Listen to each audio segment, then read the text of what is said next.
Olá pessoal, estou aqui com vocês para mais uma aula da nossa física. Hoje nós vamos começar com uma pergunta bem simples.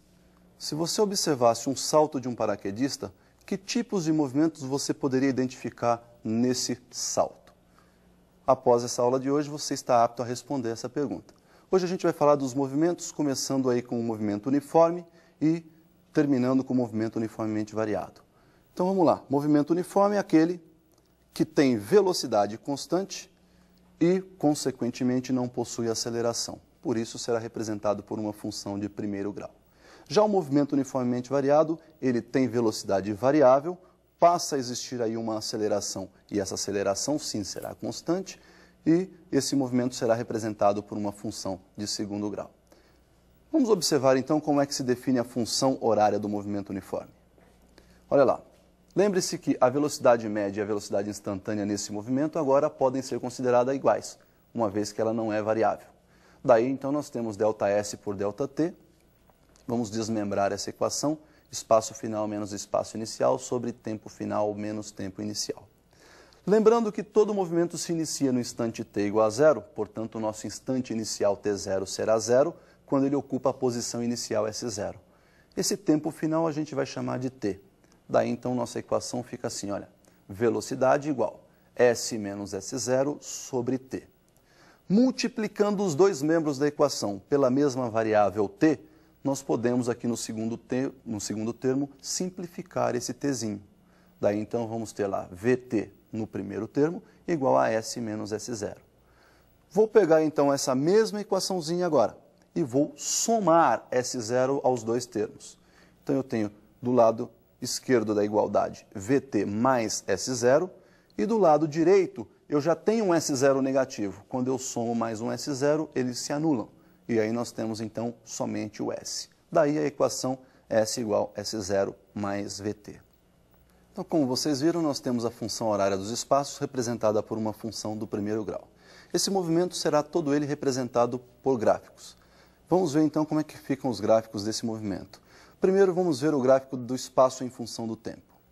Olha lá, o gráfico do espaço pode ser uma reta crescente, quando as posições estão aumentando, portanto, o movimento é dito progressivo, ou uma reta decrescente, quando as posições estão diminuindo e o movimento, então, é dito retrógrado.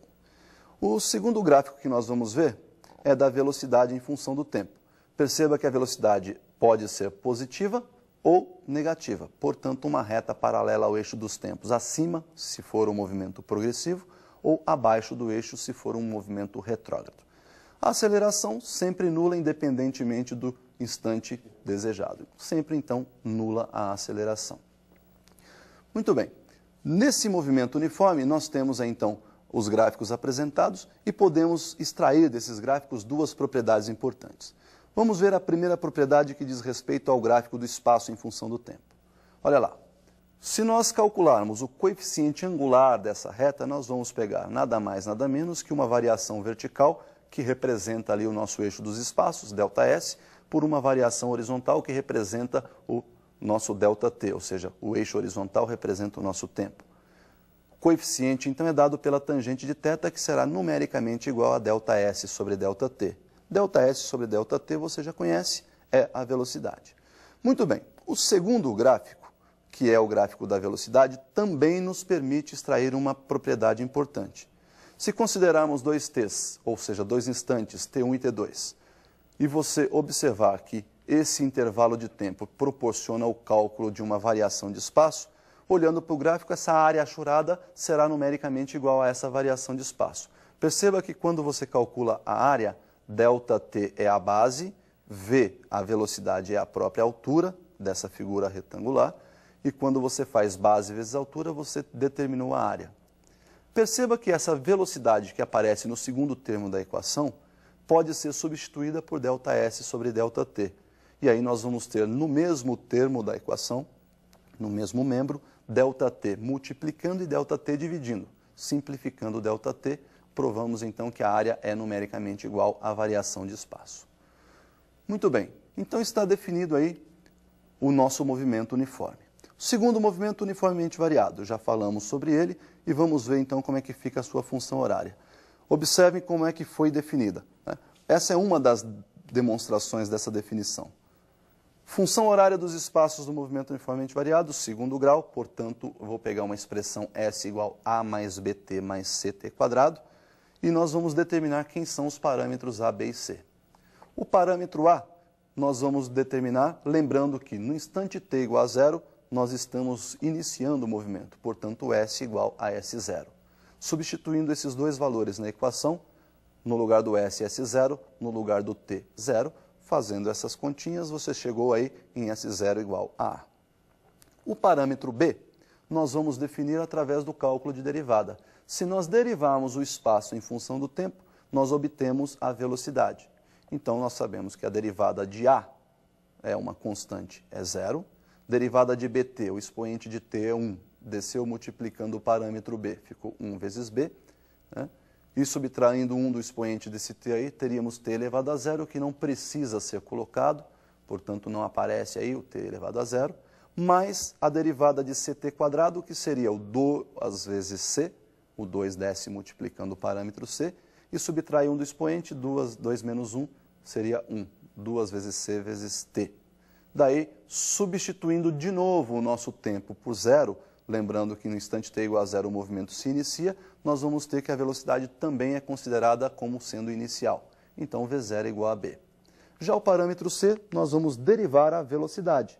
Velocidade igual a b mais 2 vezes ct, derivando o b, que é uma constante 0, derivada de 2 vezes c vezes t, igual a 2 vezes c. Isolando, então, o nosso parâmetro c, vou dividir a equação membro a membro por 2, 2 em cima, 2 embaixo, nós podemos simplificar então aí no segundo membro da equação o 2, temos que o c igual a aceleração sobre 2. Daí, substituindo então membro a membro lá na nossa equação original, S igual a S0 mais V0t mais aceleração sobre 2t quadrado. Bom, essa então é a nossa função horária dos espaços. Percebemos que a velocidade também é uma função horária e de primeiro grau. Então, nós vamos substituir os termos também na função da velocidade. Olha lá, nós temos aí velocidade derivada do espaço em função do tempo, b mais 2 vezes c vezes t. Substituindo o b por v0 e o c por aceleração sobre 2, percebemos que no segundo membro da equação, nós temos v0 mais 2 vezes aceleração sobre 2 vezes t. Podemos simplificar o 2 em cima e embaixo, daí nós temos a equação original, v igual v0 mais aceleração vezes t. Uma propriedade importantíssima é que, sendo a velocidade representada por uma função de primeiro grau, o seu valor médio, visto por nós como sendo ΔS sobre ΔT, também pode ser calculado como sendo a média aritmética das velocidades inicial e final, né, de um movimento. Definidas então as funções horárias, vamos ver como é que Torricelli chegou à sua equação. Observe a equação do Torricelli.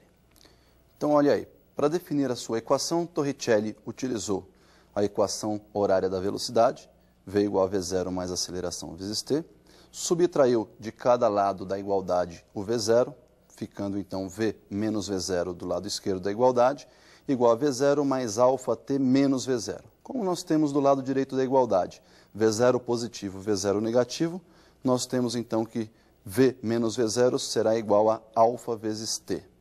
Se nós dividirmos os dois termos da equação por alfa, nós vamos ter v menos v0 sobre alfa igual a alfa vezes t dividido por alfa, que representa a aceleração.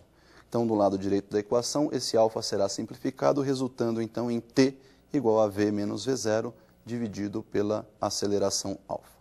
Se substituirmos esse t na equação horária ou na função horária dos espaços e fizermos todas as contas matemáticas, chegaremos então à expressão de Torricelli, v quadrado igual a v0 ao quadrado mais 2 vezes a aceleração vezes ΔS.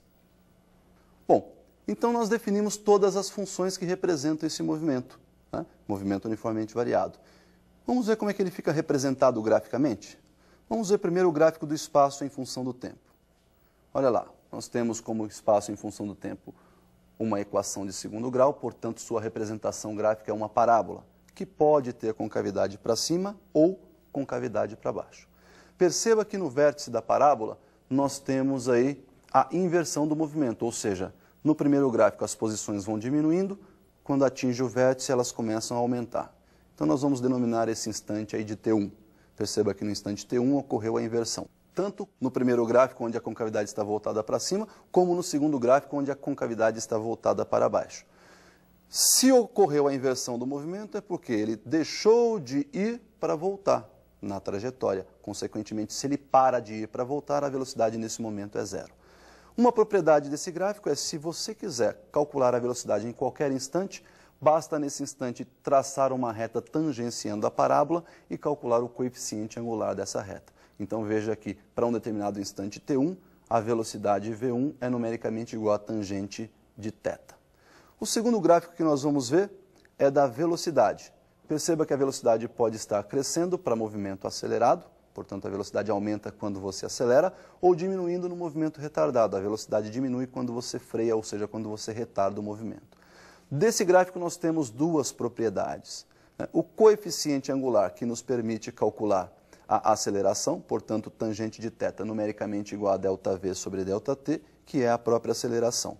Esse ΔV e o ΔT estão assinalados aí no gráfico, como você pode ver. A segunda propriedade, também desse mesmo gráfico, nos proporciona calcular aí o ΔS.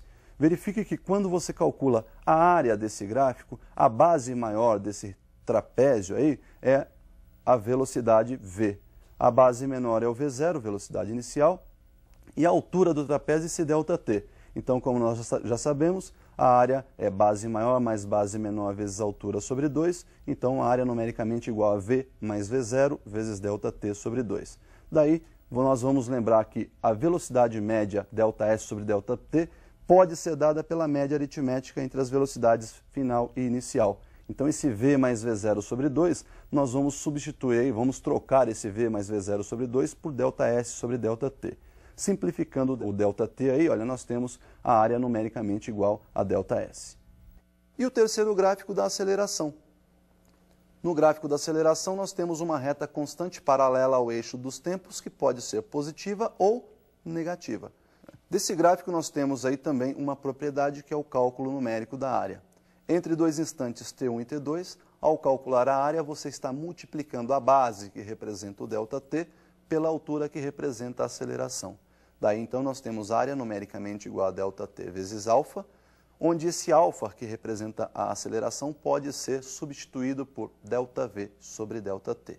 Daí, então, simplificando o ΔT, nós temos área numericamente igual a ΔV.